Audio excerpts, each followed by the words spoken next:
ఢిల్లీలో తెలంగాణ ప్రభుత్వ ప్రత్యేక ప్రతినిధిగా బాధ్యతలు స్వీకరించారు కాంగ్రెస్ సీనియర్ నేత జితేందర్ రెడ్డి. ఈ కార్యక్రమానికి తెలంగాణ కాంగ్రెస్ వ్యవహారాల ఇన్ఛార్జ్ దీపాదాస్ మున్షితో పలువురు కాంగ్రెస్ నాయకులు హాజరయ్యారు. ఈ సందర్భంగా జితేందర్ రెడ్డిని మంత్రి కోమటిరెడ్డి వెంకటరెడ్డి, ఎంపీలు మల్లు రవి, రఘురామిరెడ్డి, బలరాం నాయక్, చామల కిరణ్ కుమార్ రెడ్డి, ఎమ్మెల్యేలు వివేక్, ఎన్ఎం శ్రీనివాసరెడ్డి, మల్రెడ్డి రంగారెడ్డి, మాజీ మంత్రి జానారెడ్డితో పాటు పలువురు కాంగ్రెస్ నేతలు అభినందించారు.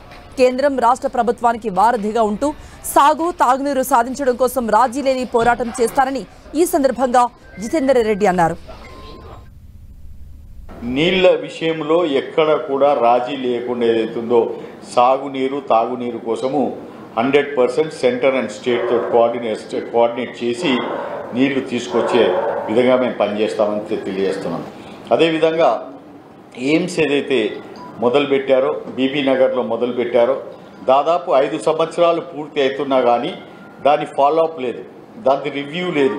మనకు దాదాపు 700 కోట్ల రూపాయలు దాని మీద రావాల్సినా కానీ దాన్ని అడిగే దిక్కు లేదు.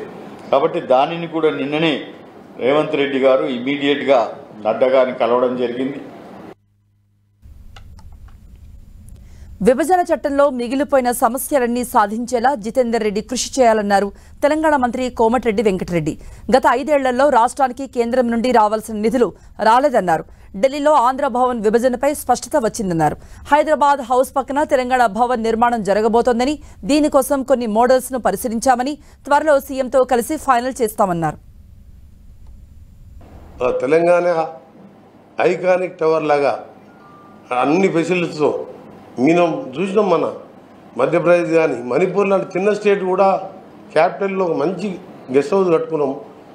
తెలంగాణకి వెళ్ళి వచ్చే ఆఫీసర్స్ కానీ మన తెలంగాణకు ఇవాళ ఇండియాలోనే పెద్ద అభివృద్ధి చెందే నగరంగా మాకు సెంట్రల్ గవర్నమెంట్తో రెగ్యులర్గా వర్క్స్ ఉండే సందర్భంలో వచ్చే ఎమ్మెల్యేస్ కానీ మినిస్టర్స్ కానీ మా స్టాఫ్కి కానీ ఇతర మా గెస్ట్లకు మా స్టేట్ వారికి అన్ని సదుపాయాలతో త్వరలోనే, అంటే నా ప్లాన్ ప్రకారం ఒక 2 monthsలోనే దాని టెండర్ పిలిచే కార్యక్రమం పూర్తి చేసి స్టార్ట్ చేసే విధంగా ముఖ్యమంత్రి గారికి ప్రజెంటేషన్ ఇచ్చి 1 weekలోనే డిపిఆర్ ఫైనల్ చేస్తాం.